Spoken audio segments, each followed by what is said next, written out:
आज जो क्वेश्चन छूट गए थे एक्सरसाइज 1.1 का रियल नंबर्स का क्लास 10th मैथमेटिक्स का, वो आज हम लोग पूरा करेंगे। ठीक है, तो पहला क्वेश्चन हमने पिछले वीडियो में लगवा दिया था उसमें, तो थ्योरी प्लस एक्सरसाइज करके वो वीडियो उसको जाकर देख सकते हैं। नहीं तो आपको किसी तरह यूक्लिड डिवीजन एल्गोरिथम या यूक्लिड डिवीजन लेमा आना चाहिए, सब चीजें क्या है। तो यहाँ पे थोड़ा सा उसका रिवीजन कर लेते हैं। तो एक्चुअल में यूक्लिड डिवीजन लेमा है क्या, ये टेक्निक है फाइंड आउट करने का, क्या एचसीएफ फाइंड आउट करने का। तो एचसीएफ किसी दो नंबर का फाइंड आउट करने से क्या होता था, कोई दो नंबर का एचसीएफ अगर फाइंड आउट करना है तो डिवीजन में था, यूक्लिड डिवीजन एल्गोरिथम था। एल्गोरिथम 3 स्टेप में वही करते थे, अप्लाई करते थे। तो फिर एल्गोरिथम क्या वेल डिफाइंड स्टेप्स है। तो यूक्लिड डिवीजन लेमा यही बताता था, टेक्निक है। लेमा और एल्गोरिथम दो अलग अलग चीजें नहीं, सेम है। एल्गोरिथम में स्टेप्स इंक्लूड रहेंगे और लेमा एक प्रोसेस है जो कि काम को बता रहा है, ये काम है। तो उस काम को अप्लाई करके स्टेप्स क्रिएट कर देंगे, तो उसी को एल्गोरिथम बोल देंगे। ओके, तो अब देखते हैं कि यूक्लिड डिवीजन लेमा एक्चुअल में था क्या, कि कोई दो नंबर है, जैसे सपोज कीजिए एक नंबर कोई भी है, उसको लेते हैं डी। अब किसी डी से आप किसी डिवीजन मेथड में क्या करते थे, एक नंबर ए है एक नंबर डी है, मान लीजिए डी जो है छोटा है ए से, ठीक। तो डी से आप डिवाइड करते थे ए में। अब जितना बार भी गया एक क्वोशिएंट होता है और जो कुछ भी रिमाइंडर आता है, तो किसी भी नंबर को सोचिए, कोई भी एक नंबर है ए है, अगर आप इसमें किसी एक पर्टिकुलर नंबर से डिवाइड कर रहे हैं, किसी भी नंबर से आप डिवाइड कर सकते हैं, अगर आप डिवाइड कर रहे हैं किसी एक पर्टिकुलर नंबर से, तो आप इस नंबर को चेक करते थे, जैसे भाग में चेक करते हैं ना, भाग सही है कि नहीं। तो वैसे ही ए को क्या लिखते थे, ए को इसका मल्टीप्लाई करके डी क्यू प्लस आर लिख देते थे। ये किसी भी नंबर को, अगर आपको ये नंबर है, अगर उसमें किसी भी नंबर से आप भाग दे रहे हैं, डिवाइड कर रहे हैं, तो उसको क्वोशिएंट और उसको डिवीजर से मल्टीप्लाई करके और रिमाइंडर को जोड़ देते थे। जितना आया चेक करते थे, दोनों बराबर है तो सही है, इसका मतलब। तो उसी नंबर को लिखने का एक तरीका है माइनर यूक्लिड डिवीजन एल्गोरिथम है। ठीक है, तो अब आर की भी एक चीज और पता होना चाहिए, आर का जो रेंज होता है कहां से कहां तक, आर या तो 0 हो सकता है या तो 0 से बड़ा हो सकता है, तो 0 के भी बराबर हो सकता है। लेकिन इतना जरूर पता है कि डिवीजर से कभी भी बड़ा नहीं हो सकता है। ठीक है, डिवीजर से हमेशा छोटा रहेगा। क्यों, क्योंकि अगर डिवीजर इतना हो ही गया आर, तो एक बार और एक्स्ट्रा भाग चला जाता है उसका।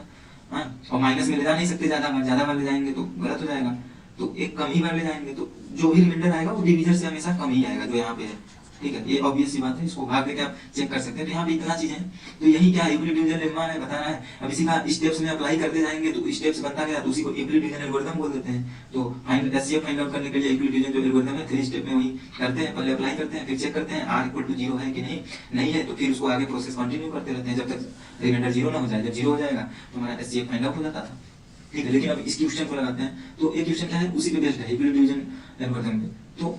क्या बोल रहा है, so that the any positive odd integer is of the form 6q + 6q + 3। इस तरह से बोला है कि q एक सम इंटीजर है, ठीक, q एक इंटीजर है, बोला है कोई भी पॉजिटिव ऑड इंटीजर ये इस फॉर्म में होगा, ये प्रूव करो।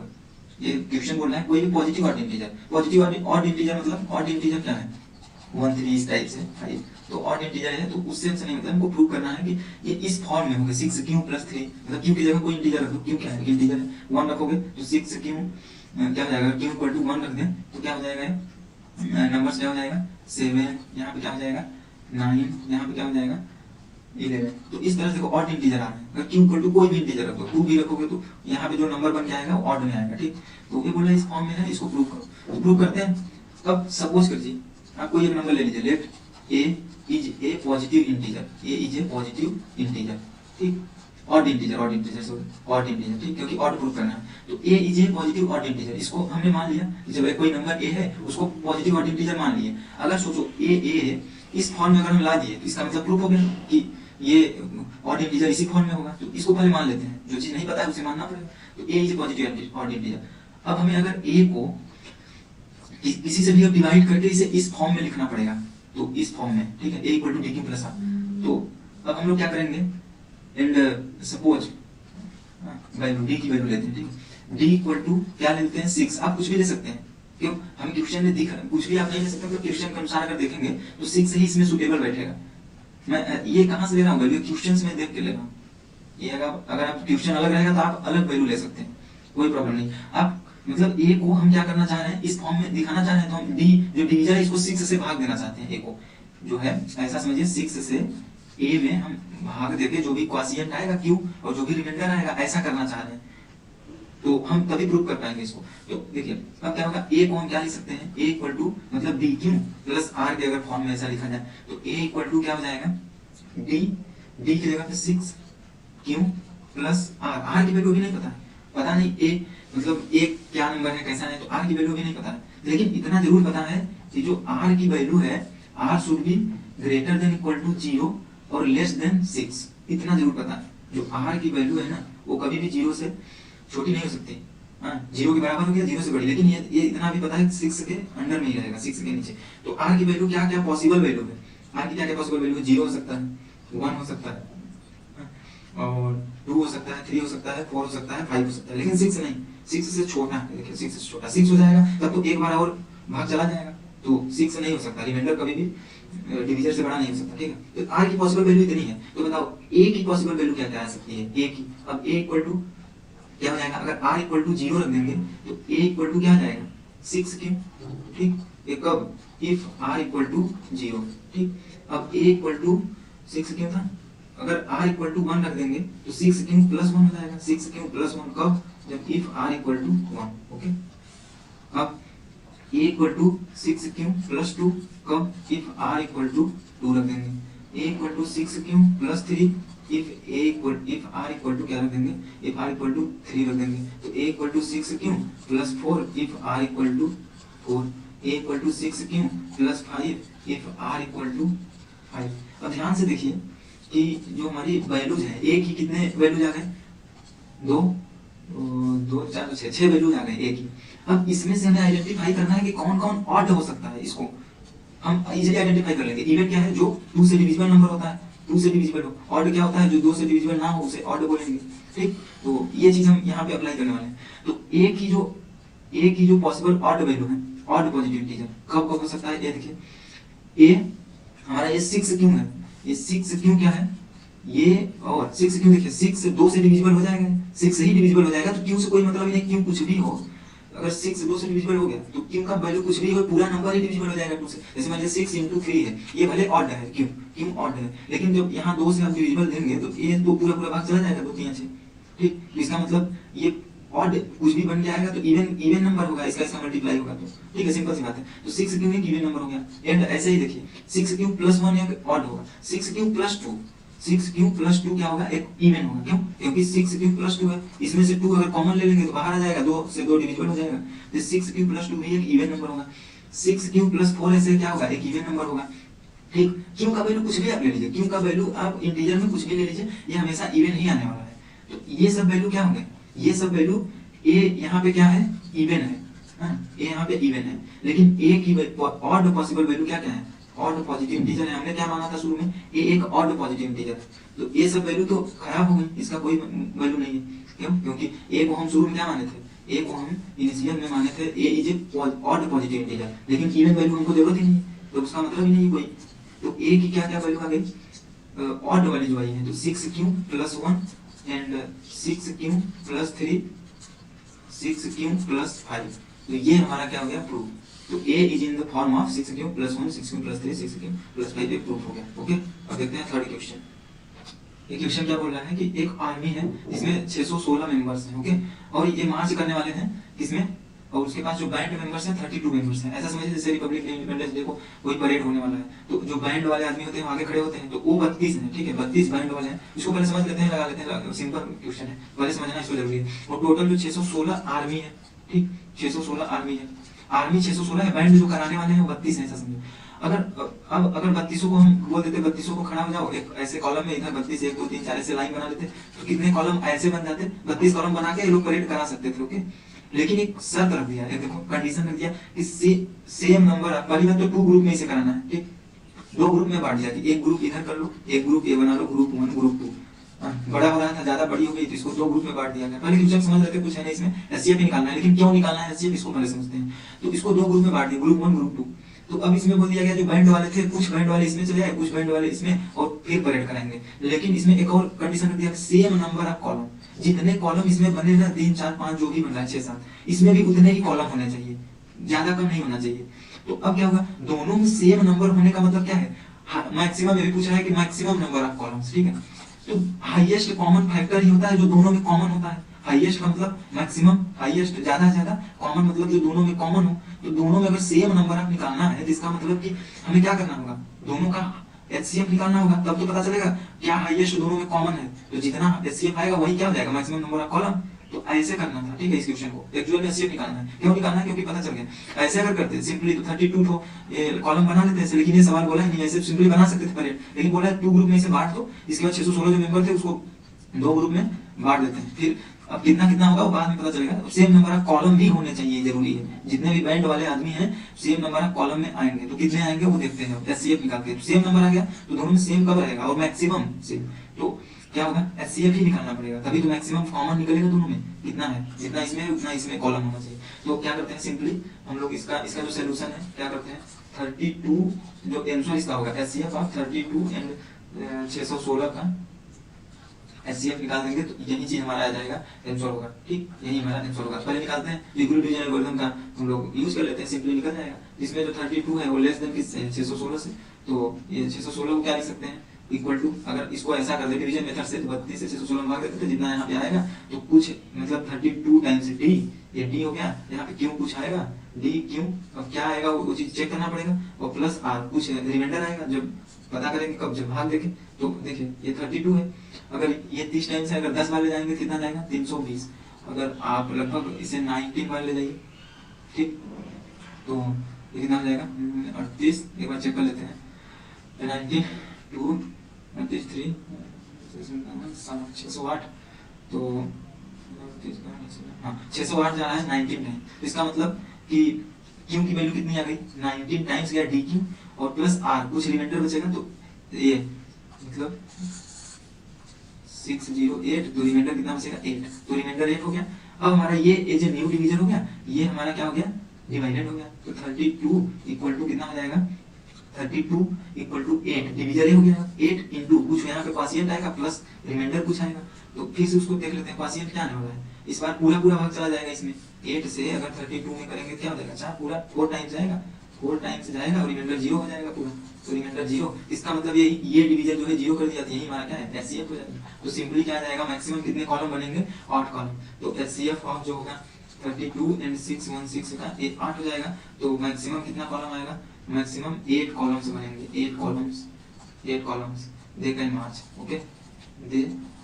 कैन मार्च, वो मार्च कर सकते हैं 8 कॉलम बना के। तो 8 कॉलम इस ग्रुप में बनेगा, 8 कॉलम इस ग्रुप में, ऐसे बनेगा, सेम नंबर ऑफ कॉलम बन जाएंगे। तो पूरे 16 वो बन जाएंगे कॉलम्स, ठीक है। तो ऐसे कर लेंगे, ठीक। तो ये क्वेश्चन हो गया। अब देखते हैं फोर्थ क्वेश्चन। इस क्वेश्चन को देखते हैं, use Euclid division lemma to show that the square of any positive integer is either of the form of 3m और 3m + 1। ये सेकंड क्वेश्चन की वजह तरह है। तो ये कुछ नहीं बोलना है, square of positive odd integer इस फॉर्म में होंगे, ये प्रूव करना है। तो यूक्लिड डिवीजन लेमा की तरफ से, तो यूक्लिड डिवीजन ईडीएफ क्या है, ईडीएफ कुछ नहीं है, किसी एक नंबर को इस फॉर्म में लिख सकते हैं, जहां पे क्या है, ये जो हमारा है डी, किसी उससे डिवीजन करेंगे मतलब उससे भाग देंगे, तो डिवीजन होता है। अगर कोई एक नंबर है, अगर उससे किसी नंबर से डिवीजन कर रहे हैं, तो उस डिवीजन का और क्वोशिएंट का मल्टीप्लाई करके जितना रिमाइंडर आता है, इस तरह हम किसी नंबर को लिख सकते हैं, यही ईडीएल होता है, ठीक है। और इस आर की जो रेंज होता है 0 से ये डी के छोटा होता है। तो ये ईडीएल का जो भी है कंडीशन है, जो भी इक्वेशन यही है ईडीएल, ठीक। सिंपली यूक्लिड डिवीजन लेमा, तो डिवीजन है लेमा आपको पता ही है, डिवीजन मेथड से जो भी एचसीएफ होता है, तो डिवीजन का रूल जो भी होता है, ये चीज इक्वेशन और इक्वलिटी इसी में है, ठीक। तो उसका यूज करके हमको प्रूव करना है। तो हमको प्रूव क्या करना है, square of any positive integer. तो पहले हमको पॉजिटिव इंटीजर पता ही नहीं क्या है, तो हम लोग क्या करेंगे, जो चीज नहीं पता उसको मान लेंगे, let a is a positive integer, कोई भी एक पॉजिटिव इंटीजर है, ठीक, एक पॉजिटिव इंटीजर है। तो बताओ ए इक्वल टू हम लोग क्या लिख सकते हैं, ए इक्वल टू मतलब डी क्यू प्लस आर। तो यहाँ पे जो एंड जो हमारा डी है ना, इसको ले लेते हैं 3, डी को हम लोग क्या लेते हैं 3 लेते हैं। क्यों, क्योंकि क्वेश्चन में दिख रहा है डिवीजन कुछ भी ले सकते हैं, अगर डिवीजन ये ले रहे हैं तो रिमाइंडर कुछ और आएगा, उसको देखेंगे। तो ए इक्वल टू क्या लिख सकते हैं, डी क्यू प्लस आर में ए, हम लोग ए को किस फॉर्म में लिख सकते हैं, ए को हम लोग डी क्यू प्लस आर के फॉर्म में लिख सकते हैं। ये अगर ए को डी से आप डिवाइड कर रहे हैं, डी का मतलब यहाँ पे 3 डी है, क्यों, क्योंकि हमको क्वेश्चन में ये दिख रहा है सुटेबल 3 लग रहा है, तो ए को हम इस फॉर्म में लिख सकते हैं, ठीक है। आर की वैल्यू में नहीं पता कितना रिमाइंडर आने वाला है, लेकिन इस फॉर्म में तो जरूर ए को लिख सकते हैं ना, डी क्यू प्लस आर में डी 3 से डिवाइड कर रहे हैं, तो क्वोशिएंट भी नहीं पता है कितना टाइम जाएगा, बस इतना पता है कि वो एक इंटीजर है, ठीक। तो अब देखते हैं ए को डी क्यू प्लस आर में लिख दिया, तो ए इक्वल टू क्या हो जाएगा, डी की जगह 3 क्यू प्लस आर के इन द फॉर्म में। और यहाँ से आर की जो वैल्यू है, जो यहाँ पे आर की वैल्यू है, ये 0 से या तो बड़ा होगी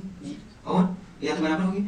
और ये हमेशा किससे छोटा रहेगा, 3 से, ठीक है, डी से छोटा रहेगा। तो यहाँ पे आर की जो पॉसिबल वैल्यू है 0 1 2 आ गई, ठीक। अब हम लोग 3 केस बना के देखेंगे कि हर केस में या तो इस फॉर्म में आएगा 3m के फॉर्म में, या तो इस फॉर्म में। इसका स्क्वायर अगर आ गया इस फॉर्म में, हर केस में आर की जो वैल्यू है, तो हम प्रूफ हो जाएगा कि जो किसी भी पॉजिटिव इंटीजर का जो स्क्वायर है वो इस फॉर्म में होता है। तो सबसे पहले केस 1 लेते हैं, ठीक, केस 1 लेते हैं, r की वैल्यू 0 रखते हैं, तो r की वैल्यू 0, तो a इक्वल टू 3q आ गया, 3q, तो ये क्या हो जाएगा, स्क्वायर, हमें स्क्वायर की वैल्यू चाहिए, स्क्वायर आप नहीं पॉजिटिव इंटीजर, तो स्क्वायरिंग आप स्क्वायर कर दो, square both side, square both side दोनों साइड स्क्वायर कर दो, तो a square equal to 3q का स्क्वायर, मतलब ये क्या हो जाएगा 3, अब इसको हम लिखने का देखिए तरीका, 3 इंटू 3q का स्क्वायर लिख सकते हैं, 3q का स्क्वायर, ठीक। तो ये पूरा मिला के हमारा एक तरफ से ध्यान से देखिए तो क्या है, ये हमारा एक इंटीजर ही है ना, ये हमारा एक इंटीजर है, क्यों, क्योंकि q इंटीजर, q का स्क्वायर करेंगे एक इंटीजर आएगा, 3 भी मल्टीप्लाई 3 करेंगे फिर भी इंटीजर आएगा, तो पूरा इंटीजर है, जिसको हम क्या लिख सकते हैं 3 इंटू m लिख सकते हैं, क्यों, क्योंकि m एक क्या है, m भी तो एक इंटीजर है, m क्या है, एक इंटीजर है, यहाँ गिवन है क्वेश्चन में, तो जो इंटीजर को हम m के फॉर्म लिख सकते हैं, क्यों, क्योंकि हमें यहाँ तो पता नहीं है कितना है, तो m उसको लिख दिए, तो 3m, तो a स्क्वायर जो होगा, देखिए 3m के फॉर्म का होगा ना, कब, जब r की वैल्यू 0 है, अगर ऐसे r की वैल्यू 1 रखने पे भी इसमें से कोई भी फॉर्म आ जाता है, r है ना बीच में, कोई भी फॉर्म आ जाता है, तो क्या हो जाएगा, हमको प्रूफ हो जाएगा कि ये इसी फॉर्म में होगा। तो चलिए केस 2 बना के लिखते हैं, केस 2 में क्या है, r की जो वैल्यू है वो रख देते हैं 1, r की वैल्यू 1 रखेंगे, जो नंबर मेरा है वो किस तरह का हो जाएगा, a equal to 3q plus 1, तो अब स्क्वायरिंग करेंगे बहुत सही, तो a square equal to 3q plus 1 का स्क्वायर, ओके, तो इसको करेंगे 9q स्क्वायर, खोल दीजिए, 9q स्क्वायर प्लस ये 1 हो जाएगा, plus a square plus b square plus 2ab, तो 2ab, ठीक, 2ab हो गया, थोड़ा सा सॉल्व कर लेते हैं, 9q स्क्वायर प्लस q वाले को इधर ला लीजिए, 6q प्लस 1, ओके, तो यहाँ पे देखिए q है, q एक इंटीजर है, तो इसको एक तरफ करना चाहेंगे इंटीजर को, तो यहाँ से हमको 3 के फॉर्म में लाना है, तो यहाँ से 3 कॉमन ले लीजिए, जो बचा है ब्रैकेट में लिख दीजिए, प्लस 1 डाल दीजिए, तो क्या बचा उसको, इन दोनों में कॉमन में, तो यहाँ पे 3 बचा, q स्क्वायर बचा, प्लस सिर्फ 3 कॉमन लिए, तो यहाँ पे 2 बचा, q बचा, जब तक q एक इंटीजर है, q स्क्वायर भी एक इंटीजर होगा, उसका अगर स्क्वायर करेंगे तो इंटीजर आएगा, 3 से मल्टीप्लाई करके भी इंटीजर, 2 से मल्टीप्लाई करके भी इंटीजर, तो पूरा ये ब्रैकेट ही क्या है, एक तरफ से ये ब्रैकेट ही पूरा इंटीजर ही है, पूरा ब्रैकेट इंटीजर ही है, ये क्या हो गया 3, अब पूरा इंटीजर है, इसको m भी लिख सकते हैं, क्यों, क्योंकि m एक इंटीजर है, हमें पता वैल्यू नहीं है क्या है, तो m को लिख सकते हैं प्लस 1, तो 3m प्लस 1 फॉर्म का हुआ क्या, a स्क्वायर, उसका नंबर का जो स्क्वायर था देखिए इस फॉर्म का हो गया, तो अभी तक तो इस केस में भी सही है 0 1 वाले, अगर 2 वाले भी सही आ गया तो हम बोलेंगे कि हमेशा क्या है, जो कोई भी नंबर का पॉजिटिव स्क्वायर होगा, पॉजिटिव इंटीजर का स्क्वायर होगा, वो क्या होगा 3m या 3m प्लस 1 के फॉर्म का होगा, जहाँ पे m क्या है इंटीजर है, तो अब वैल्यू रख के देख लेते हैं, केस 3 कर लेते हैं, केस 3 में r की जो वैल्यू है वो क्या रख लेते हैं 2, तो जो मेरा नंबर है वो कितना जाएगा, जो मेरा नंबर है वो मेरा हो जाएगा a equal to 3q plus 2 हो गया, हाँ a equal to 3q plus 2, okay, तो यहाँ पे a स्क्वायर कर लेते हैं, क्योंकि हमें स्क्वायर की जरूरत है, इस नंबर का स्क्वायर करना पड़ेगा, तो 3q प्लस 2 का स्क्वायर कर लेते हैं, ओके, तो यहाँ पे 9q स्क्वायर हो गया, प्लस ये 4 हो गया, ठीक, और प्लस 2ab, तो 2 इंटू a की वैल्यू क्या है 3q इंटू 2, ओके, यहाँ पे क्या हो जाएगा 2, ठीक, a b, ठीक, इतना हो गया, तो 9q स्क्वायर प्लस ये क्या हो जाएगा 12q हो जाएगा प्लस 4, ठीक है, यहाँ पे 4 हो गया, तो अब इसको ना 4 को हम क्या लिख सकते हैं 3 प्लस 1, क्यों हम लिखना चाहते हैं, क्योंकि हमें क्या पता है प्लस 1 में लाना है, हमारा जो क्वेश्चन को प्रूव करने का वो है, हमको किसी तरह प्लस 1 में या फिर 3m के फॉर्म में लाना है, तो 9q स्क्वायर प्लस 12q, क्योंकि 3 तो हमें कॉमन लेना ही है, तो प्लस 3 प्लस 1 इसको लिख देंगे, तो इसमें इन तीनों में देखिए इसमें 3 कॉमन आ जाएगा, तो बचेगा क्या, सिर्फ 3 कॉमन निकालें, जो बचेगा इस ब्रैकेट में लिख देंगे, प्लस 1 तो है, तो यहाँ पे जो बचा क्या हो गया 3q स्क्वायर बचा, और प्लस यहाँ पे 4q बचा, 4q, और प्लस यहाँ पे क्या बचा 3 कॉमन ले लिया तो 1, अब बताइए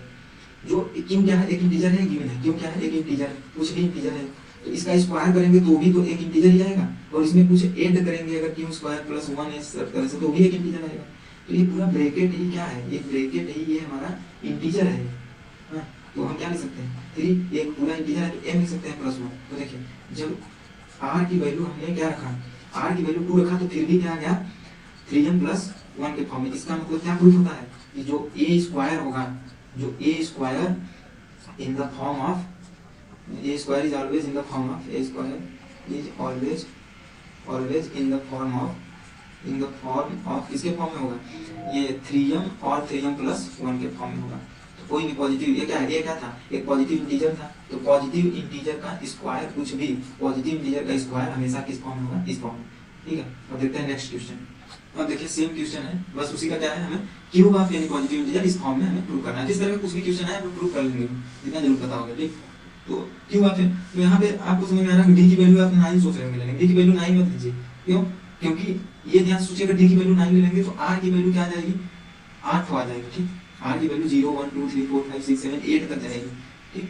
तो इसमें 8 बार चेक करना पड़ेगा, तो ये बहुत लेंथी हो जाएगा, तो आप ध्यान से सोचिए 9 किसका मल्टीपल है, 9 किसका मल्टीपल है, 9 जो है 3 का मल्टीपल है,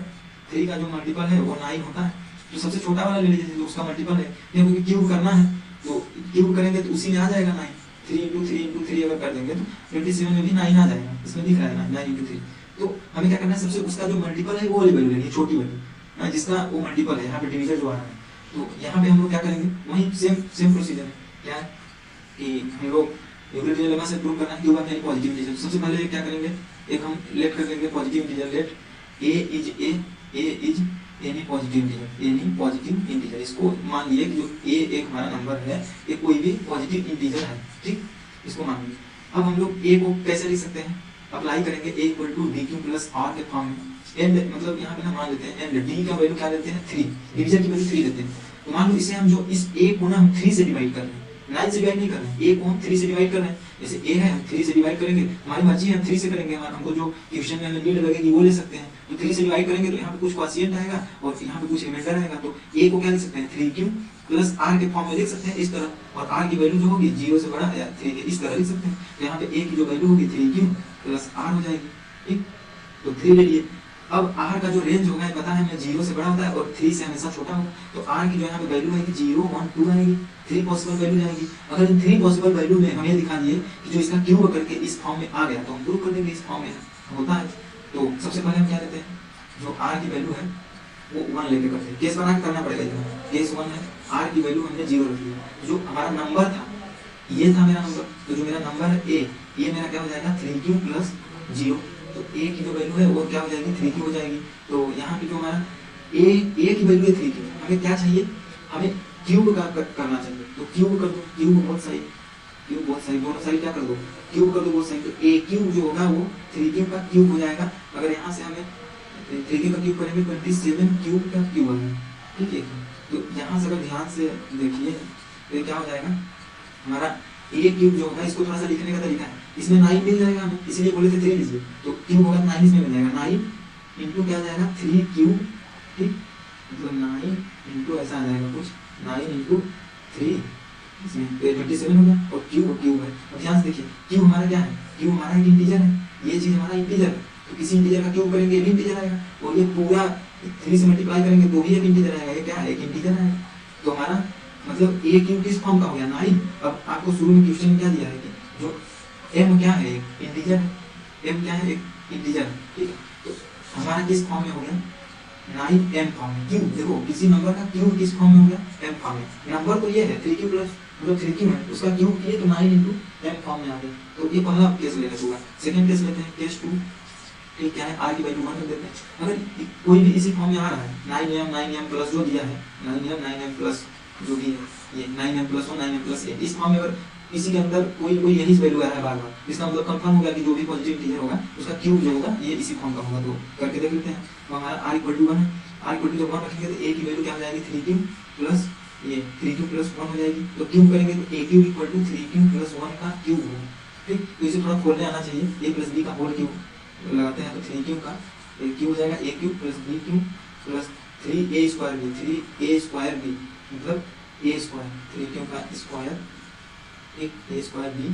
b मतलब 1 प्लस 3ab² 3ab² 3ab², तो 1 का स्क्वायर, ठीक, इतना हो गया, इसको थोड़ा सा खोल दीजिए, तो 27q का क्यूब, ओके, तो +1 हो जाएगा, प्लस ये क्या हो जाएगा 3 × 3 9q², ओके, और प्लस 9q, ठीक, तो हमें मेन क्या है हमको 9 को बाहर निकालना है, क्योंकि 9 के मल्टीपल में आ रहा है कुछ नहीं पर, तो हमें 9 को बाहर निकालना है, ये +1 है तो इसको अलग रखो, ठीक है, कोई ब्रैकेट में कुछ चीजें बचेगी +1 को अलग कर दीजिए, इसमें देखिए 9 है, इसमें 9 है, इसमें भी 9 है, मल्टीपल में इसी 9 छुपा हुआ है, इतने में से कॉमन निकालो +1 को अलग कर दो, क्यों, क्योंकि हमें जरूरत है 9 के मल्टीपल में कुछ ना कुछ चाहिए, तभी हमको पता प्रूफ हो पाएगा। यहाँ पे क्या बचा 9 इंटू क्या बचा मतलब 3q का क्यूब, और प्लस यहाँ पे क्या बचा 3 9 हो गया, तो यहाँ पे क्यूब का स्क्वायर हो गया, और प्लस यहाँ पे 9 का क्यूब, और ध्यान से क्यों एक इंटीजर क्वेश्चन में दिया हुआ है, क्यों एक इंटीजर है, क्यू स्क्वायर भी एक इंटीजर होगा, उसका स्क्वायर कर देंगे किसी नंबर का तो इंटीजर ही आएगा, क्यूब कर देंगे तो इंटीजर आएगा, गुणा भी करेंगे तो इंटीजर आएगा उसका, और उसको जोड़ देंगे फिर भी एक इंटीजर आएगा। इसका मतलब पूरा जो ब्रैकेट है ना, ये जो पूरा ब्रैकेट है क्या है, एक इंटीजर है। तो हमें पता है इंटीजर है तो m भी एक इंटीजर है, तो 9m लिख सकते हैं इसके जगह पे। हमें पता नहीं है इंटीजर कितना है तो m तो लिख ही सकते हैं, m भी एक इंटीजर है। 9m+1 इस फॉर्म में क्या है, a क्यूब, जो नंबर का क्यूब है इस फॉर्म में है। कब, जब r की वैल्यू 1 ली है। अगर r की वैल्यू 2 भी रखने पर वो अगर इसी फॉर्म में कोई फॉर्म ले रहा है, तीनों ले लिया है 9m+1 9m+8, तो हमारा प्रूफ हो जाएगा। कोई भी ले लीजिए आप नंबर, इसी कोई भी पॉजिटिव नंबर ले लीजिए, अगर आप उसका क्यूब करते हैं तो इसी फॉर्म का आएगा 9m 9m+1 9m+8। तो r की वैल्यू चलिए, r की वैल्यू 2 रख लेते हैं, केस 3 है, ठीक। तो यहाँ पे जब r की वैल्यू 2 रखेंगे जो नंबर मेरा है वो क्या बन जाएगा, 3³ + 2 बन जाएगा। ओके, तो इसका क्यूब कर देंगे, a³ = 3³ + 2 का क्यूब करेंगे, यहाँ क्या हो जाएगा 9³, फिर से वही सेम चीज आएगा, 9³ मतलब 27 हो जाएगा, 27 क्यूब का क्यूब, a³ + b³ मतलब 1 हो जाएगा, और प्लस a³ + b³ + 3a² तो 3a² का मतलब 9³ और इंटू b का मतलब 2 प्लस a 3ab², a की वैल्यू इतना, b² का वैल्यू 4, तो इतना पूरा इसको फिर से खोल लीजिए। फॉर्मूला लगाने आना चाहिए, a+b का होल क्यूब लगाने आना चाहिए। क्या होता है a³ + b³ + 3a²b + 3ab², अगर पूरा खोल के ऐसे होता है तो उसको लगाने आना चाहिए। तो उसको यहाँ पे जब अप्लाई कर लेंगे तो चीज हो जाएगा। तो इसको थोड़ा सा अच्छे से करते हैं, 27³ प्लस क्यूब वाला कर देंगे तो 3 × 6 मतलब इसमें क्या है 9 के अगर मल्टीपल है तो 9 को रहने दें, 9 इंटू ये 3 × 2 करेंगे तो 6 हो जाएगा, 9 है, 9 × 6 क्यूब² है, और प्लस इसमें भी 9 देख लीजिए, 3 × 3 9 क्यूब है मतलब, और इंटू 4 है, ठीक, इंटू 4। तो इसमें 9 जो है उसको अलग कर लीजिए क्योंकि हमें 9 की जरूरत है, और ये +8 है ना, इसको 9 के फॉर्म में लिखने की कोशिश करिए। प्लस जो 8 है इसको, जो +8 है ना, इसको हम लिख देंगे 9, इसमें मतलब 8 को क्या लिख सकते हैं 9 - 1 ये लिख सकते हैं ना। हाँ, तो +8 रहने दीजिए, 8 में कोई हमें जरूरत भी नहीं है, 8 को रहने दीजिए, 8 रहने दीजिए, ठीक। तो हमें इसमें देखिए 9 है, इसमें भी 9 है, इसमें भी 9 है, तीनों में 9 है, 9 कॉमन कर दिए, कुछ बच जाएगा, +8 रह जाएगा, ठीक है। तो हमारा क्या हो जाएगा, इसमें 27³ मतलब इसमें से जब 9 को कॉमन निकालेंगे तो यहाँ बचेगा 3³ का क्यूब, प्लस यहाँ पे क्या बचेगा 9 कॉमन है 6³ बचेगा, प्लस 9 यहाँ पे कॉमन है तो 4³ बचेगा। अब पूरा देखिए क्यों एक इंटीजर है, पूरा जोड़ेंगे, स्क्वायर करेंगे, कुछ भी करेंगे, पूरा ये आने वाला क्या है, ये बॉक्स से पूरा ब्रैकेट ये आने वाला है एक इंटीजर। देखिए इंटीजर आने वाला है जो हमारा ये 9 है, वो तो ये इतना पता है, पक्का है कि 9 है, और ये जो चीज आएगा ये हमारा इंटीजर है, तो इसके जगह पे 9m लिख सकते हैं, m एक इंटीजर है क्योंकि 9 और पूरे कुछ मल्टीप्लाई करके वो इंटीजर आने वाला है +1। तो देखिए किसी भी नंबर का a³ जो है इस फॉर्म में आ रहा है हमेशा, ऑलवेज जो a³ आया वो या तो 9m में आया शुरू में फर्स्ट वाले में, या तो 9m+1 के फॉर्म में आया, या तो 9m+8 के फॉर्म में आया। तो इतना जरूर कंफर्म हो गया कि जो किसी भी पॉजिटिव इंटीजर का जो क्या है, पॉजिटिव इंटीजर का जो क्यूब है, तो a³ is always in the form of इस फॉर्म में आएगा, या तो 9m+1 एंड 9m+8। तो a क्या था वहाँ पे, a कोई भी पॉजिटिव इंटीजर था, तो कोई भी पॉजिटिव इंटीजर का जो हमारा क्यूब आएगा वो हमेशा क्या आने वाला है, in the form of 9m+1 9m+8। Okay, exercise 1.1 complete हो गया। तो थैंक यू फॉर वॉचिंग, अब मिलते हैं नेक्स्ट एक्सरसाइज में, ठीक है।